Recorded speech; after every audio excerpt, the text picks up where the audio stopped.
E aí, gente, tudo bem? Sejam bem-vindos a mais um vídeo aqui do Parabólica. Eu sou o Pedro Renó, professor do Parabólica. Hoje é dia de aula de História Geral. A gente vai falar sobre a independência de Angola. É isso mesmo, eu falei para vocês algumas aulas atrás que a gente ia fazer umas aulas aqui entendendo uns processos mais notórios, mais importantes. Então a gente vai falar um pouquinho dessa independência da África que foi colonizada, pedaço da África que foi colonizado por Portugal, e a gente vai falar de Angola, certo? Então já se inscreve no canal se ainda não for inscrito e curte esse vídeo, porque isso ajuda demais o canal a crescer, vocês não têm noção disso. Tem História Geral, História do Brasil, Filosofia, Sociologia, tem um monte de coisa aqui, conteúdo completo para o Enem e demais vestibulares, certo? Então vamos falar um pouquinho aí da independência de Angola. Ela é uma independência que aconteceu no ano de 1975, mas teve e tem desdobramentos até hoje, é o que a gente vai entender nessa aula, inclusive, e ela está ligada, intimamente ligada ao movimento, ao que aconteceu em Portugal, que foi a Revolução dos Cravos de 1974, essa que é uma aula que a gente viu na semana passada de História Geral. A gente fez a Revolução dos Cravos em Portugal justamente também, né, para entender a Revolução dos Cravos, mas que vai ajudar a gente a entender a independência de Angola, certo? Mas vamos começar pelos antecedentes, que vocês sabem que eu gosto bem de pontuar aqui, da gente ter uma ordem cronológica para vocês anotarem aqui. Portugal já dominava alguns territórios na África, principalmente na costa oeste africana, desde o século XVI. A gente falou, inclusive, aqui em aulas de História Geral mesmo, sobre, por exemplo, o Reino do Congo.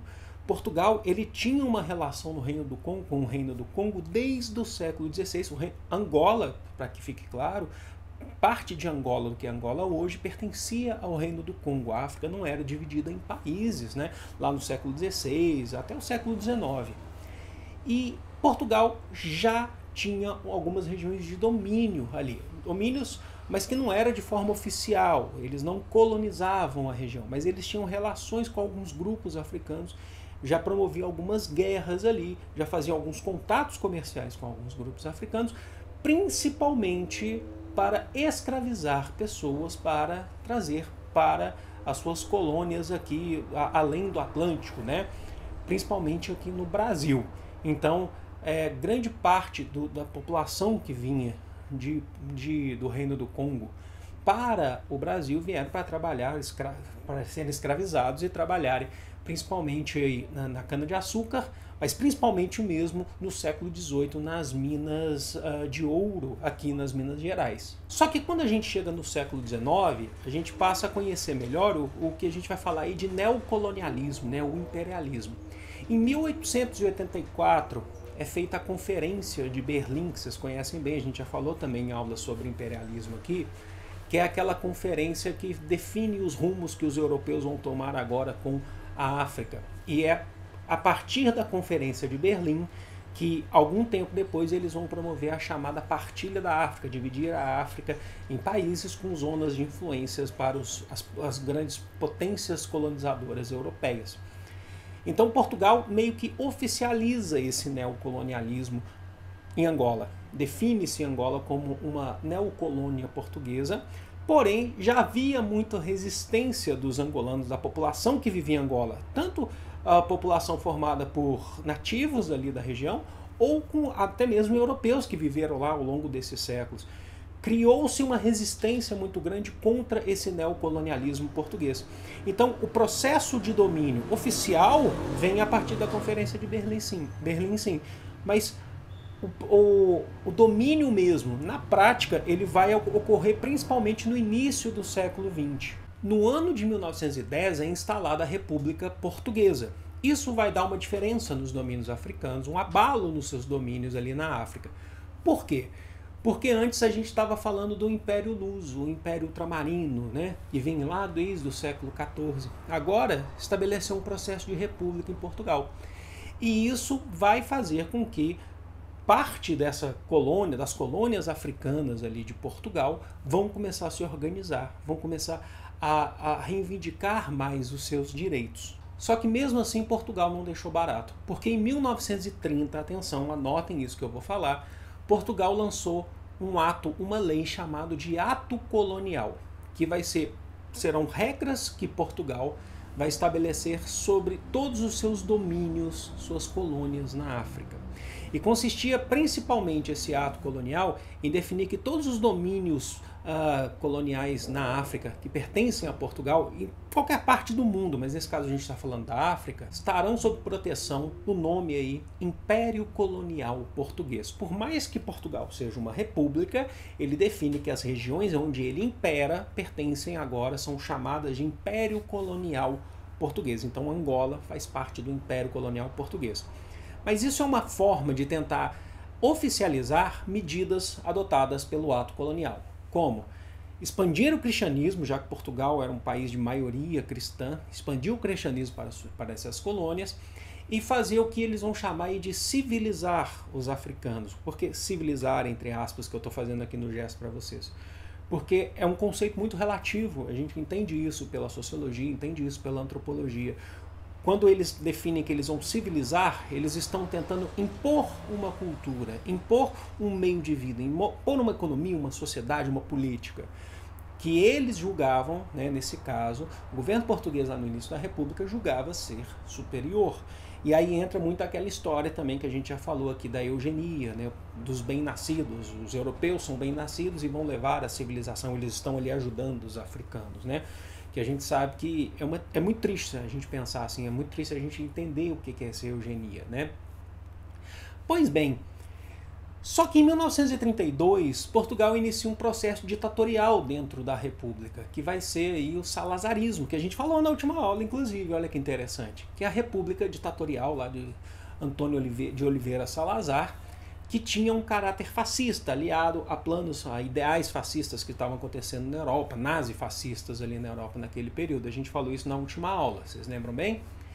E a partir desse momento, o que vocês acham que vai acontecer? O Salazar, presidente agora, ditador de Portugal, ele vai continuar exercendo esse ato colonial. Então talvez esse seja o momento mais difícil de Angola, né? Das pessoas que viviam nos domínios africanos de Portugal, porque agora eles estão não só submetidos a um jogo de Portugal como colonizador, mas também, além disso, a gente está vivendo uma ditadura fascista em Portugal, que só vai acabar em 1974 com a Revolução dos Cravos.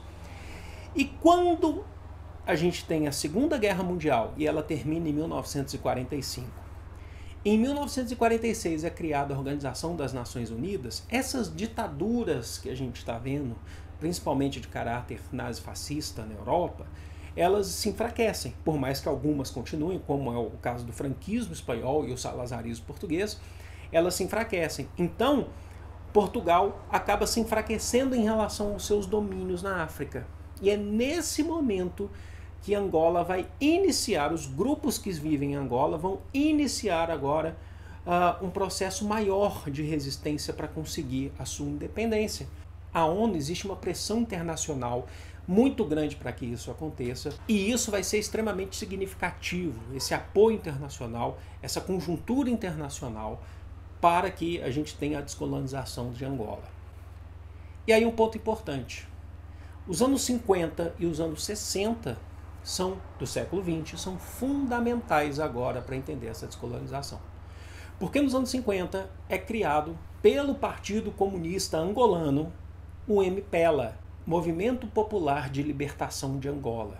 Influenciado por ideais marxistas, a gente tem que pensar que nós estamos dentro da Guerra Fria, então eles são influenciados por ideais marxistas, influenciados pela União Soviética, dentro desse contexto da Guerra Fria. Tá? Então a Guerra de Libertação de Angola, ela faz parte do contexto da Guerra Fria, e o que vem depois também. Tá? Então é uma guerra dentro da Guerra Fria. E do outro lado, nós temos aí um outro movimento, dois movimentos também, mas um deles que é declaradamente opositor e anticomunista e ligado aos ideais dos Estados Unidos, é o FNLA, Frente Nacional de Libertação de Angola. Então há um contraste, conseguir a independência, mas para o lado socialista ou para o lado capitalista? Essa é a questão. E tinha um outro também, que era UNITA, União pela Independência Total de Angola, certo? O MPLA foi criado nos anos 50, o FNLA e o UNITA foram criados nos anos 60. O que vocês precisam entender? Nesse contexto de libertação, primeiro, existem várias guerras, há uma luta armada, a libertação de Angola, a independência de Angola é caracterizada pela essa diversidade de movimentos, de ideais, mas que estão não unidos necessariamente, mas estão agindo primeiro por um ideal, libertar Angola da colonização portuguesa. Depois que a gente vai discutir qual vai ser o modelo empregado. Vai ser influência capitalista ou vai ser influência socialista em Angola? Os conflitos armados aí, então, começaram a existir desde 1961, já como uma guerra pela independência desses movimentos nacionalistas, oficialmente. Tá? Em 61 iniciou essa guerra de libertação e vai terminar com a independência em 1975. Um fator importante que eu falei no começo do vídeo aqui para vocês é a Revolução dos Cravos de Portugal de 1974. A gente falou na última aula que a Revolução dos Cravos em Portugal teve uma grande participação, não só participação, teve na linha de frente militares e o Partido Comunista Português, marxistas, influência marxista, para poder tomar o poder lá dos fascistas que estavam no poder na ditadura do Estado Novo português, que durou de 33 até 1974. E lá em Portugal, então, a gente, por conta dessa influência desses militares e do Partido Comunista Português, ambos tinham uma política de tentar discutir saídas, resolver os problemas em relação às colônias de forma pacífica e não de forma agressiva, apesar do que, mesmo assim, nós tivemos guerras nos conflitos de libertação da África, mesmo após a instauração de uma nova república democrática em Portugal. Mas não há de se negar que isso foi muito importante. A Revolução dos Cravos em Portugal contribuiu significativamente para acelerar o processo de independência de Angola. E no dia 15 de janeiro de 1975 é assinado o Acordo de Alvor, que foi assinado em Algarves, domínio português, que estabelece a independência de Angola. E é nesse momento que os movimentos nacionalistas que a gente citou aqui conseguiram, de fato, buscar sua independência em relação a Portugal. Mas é aí que tá. Lembra que eu falei para vocês que existe uma diversidade de ideologias, de movimentos, e a gente está dentro do contexto da Guerra Fria? Nunca descontextualizem um movimento, um fato histórico. Contextualiza. Isso é importante. Estamos na Guerra Fria.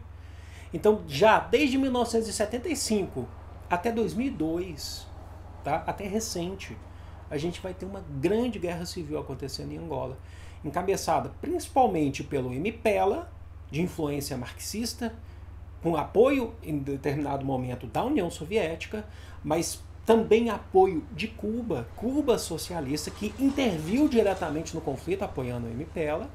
E de outro lado, a gente teria o FNLA, a Frente Nacional de Libertação Angolana, e também o UNITA, que tinham um apoio ainda que capitalista dos Estados Unidos, sim, mas teve uma forte influência, inclusive, da África do Sul, que apoiavam eles, o governo da África do Sul em determinado momento, antes a gente falou de África do Sul aqui também, o governo da África do Sul, ele era contrário, inclusive, ao comunismo, ele era anticomunista. Então a gente vai ter uma guerra civil pesadíssima acontecendo de 1975 a 2002, dentro do contexto da Guerra Fria e ultrapassando a Guerra Fria. E essa guerra acaba no ano de 2002 com a vitória do MPLA, com a vitória do Movimento Popular de Libertação de Angola, certo?